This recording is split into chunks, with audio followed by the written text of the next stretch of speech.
Hi అండి, అందరికీ నమస్కారం. Welcome to Vijay media. ఇప్పుడే అందిన వార్త.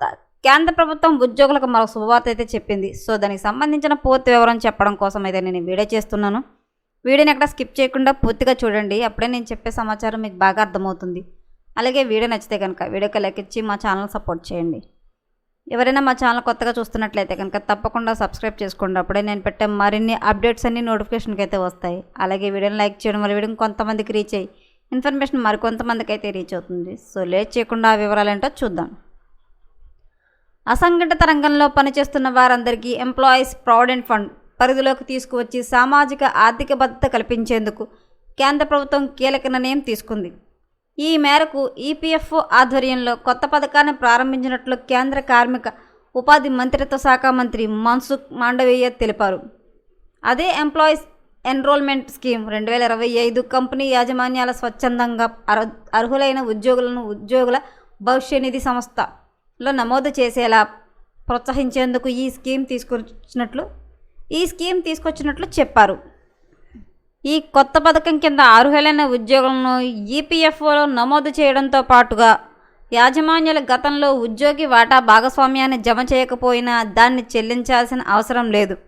అందుకు బదులుగా ₹100 నామమాత్రపు పెట్టాల్సిన కడితే సరిపోతుంది. కార్మిక ఉపాధి శాఖ ప్రకారం ఈ స్కీమ్ శ్రామిక శక్తిని వ్యవస్థీకృతం చేయడంతో పాటు వ్యాపారం చేయడం సులభతరం చేయడంలో సహాయపడుతుంది. ఈ ఈపీఎఫ్ఓ అంటే ఒక నిధి మాత్రమే కాదని సామాజిక ఆర్థిక భద్రతకు భారతీయ కార్మికుల ఉంచిన నమ్మకాన్ని ప్రతీకాని కేంద్ర మంత్రి పేర్కొన్నారు. ఈపీఎఫ్ఓలో చేపడుతున్న సంస్కరణలో సామర్థ్యం, పారదర్శకత, సమానుభూతి అనే 3 అంశాలు చోదక శక్తులుగా ఉండాలన్నారు. ఈ కొత్త పథకం సామాజికత భద్రత పరిధిలోకి రాని అర్హులైన ఉద్యోగులను స్వచ్ఛందంగా నమోదు చేసుకునేందుకు ఒక ప్రత్యేక అంశాన్ని కల్పిస్తుంది. ఈ పథకం ముఖ్య ఉద్దేశం ఈపీఎఫ్ కవరేజ్ లేని అర్హులైన ఉద్యోగులను నమోదు చేసుకోవడానికి, గతంలో జరిగిన లోపాలను సరిదిద్దుకోవడానికి కంపెనీల యాజమాన్యాలకు ప్రోత్సహించడం.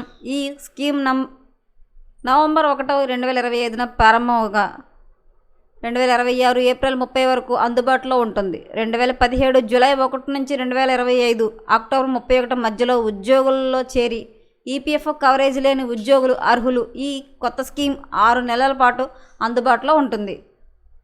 ఉద్యోగి ఉమాంగ్ యాప్ ద్వారా ఫేస్ అథెంటికేషన్ ఆధారిత యూఏఎన్ జనరేట్ చేయాలి. అలాగే ఎలక్ట్రానికల్ చలాన్ కమ్ రిటర్నర్ ద్వారా విరాళాలు చెల్లించాలి. గతంలో ఉద్యోగి వాటా మినహాయించకపోతే ఈ స్కీమ్ కింద ఆ వాటాను మినహాయిస్తారు. అంటే ఉద్యోగి ఎటువంటి చెల్లింపులు చేయాల్సిన అవసరం లేదు. అలాగే యజమాని కేవలం యజమాని వాటా, దానిపై వడ్డీ, అడ్మినిస్ట్రేషన్ ఛార్జీలు, నామమాత్రపు జరిమానా మాత్రమే చెల్లించాలి.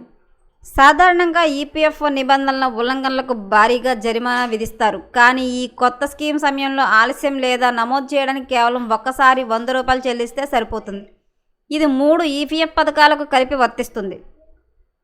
సెక్షన్ 7 కింద లేదా ఇతర నిబంధనల కింద దర్యాప్తు ఎదుర్కొంటున్న సమస్యలకు సైతం ఈ పథకంలో పాల్గొనేందుకు అర్హత ఉంటుంది. వారికి సైతం జరిమానా ₹100 మాత్రమే. ఈపీఎఫ్ఓ పోర్టల్ ద్వారా మాత్రమే ఆన్లైన్లో అప్లై చేయాలి.